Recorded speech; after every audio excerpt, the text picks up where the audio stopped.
Welcome to Shake and Bake Racing. Today we will be going over Brands Hatch Track Guide.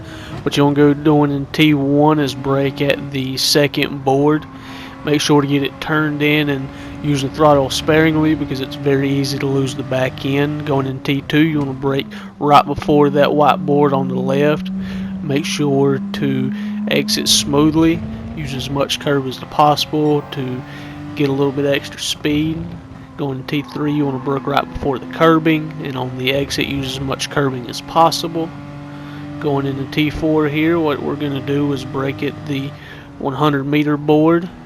Make sure to get it turned in, and again be very careful with the throttle because it's very easy to lose the back end going up and down these hills.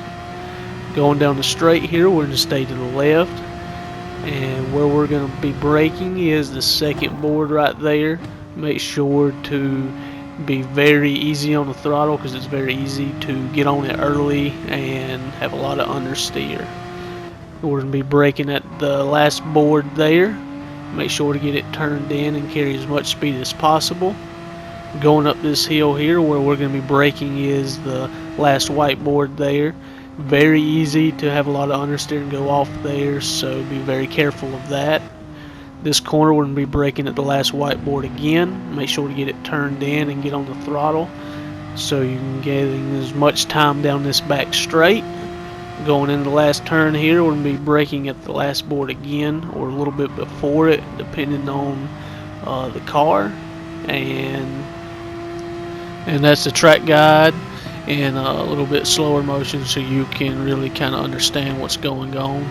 What we'll be doing now is lapping it a little bit quicker. I'm not trying to go for top speeds. I'm just trying to show you and give you an idea of what you need to be doing.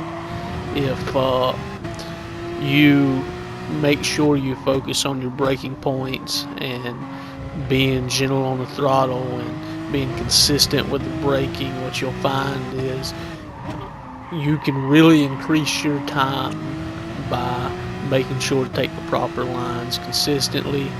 And too many times we get very doubtful if that is the correct line, but majority of the time what it is your braking or your acceleration is what's slowing you down. So to get the fastest time possible, what needs to be done is a lot of practice, a lot of understanding of the track and where you can push the car and where you need to reel it in to make sure you're gaining as much time as possible when you're setting a lap time or being in a race, and making sure you're keeping it stable.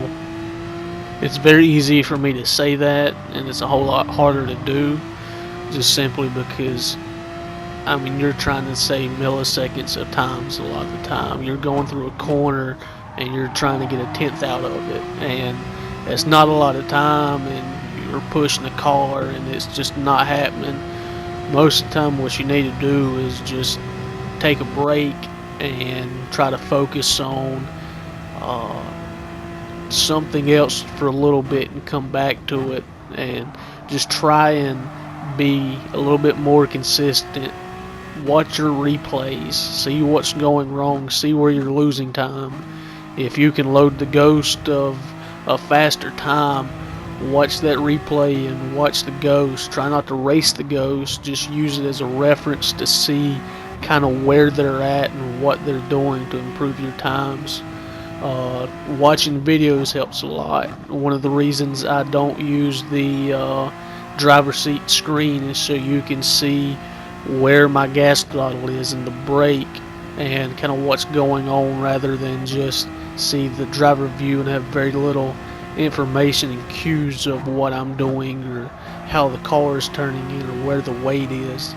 It's very important to learn these things so you know when you can push the car or when you're going a little bit too slow in certain areas, or when the car is about to lose the back end or it's performing understeer. You want to know a lot of these things, especially since we're not actually in a car and we're sitting in our room. You really want to be able to use as many cues as possible, and unfortunately all we have is visuals.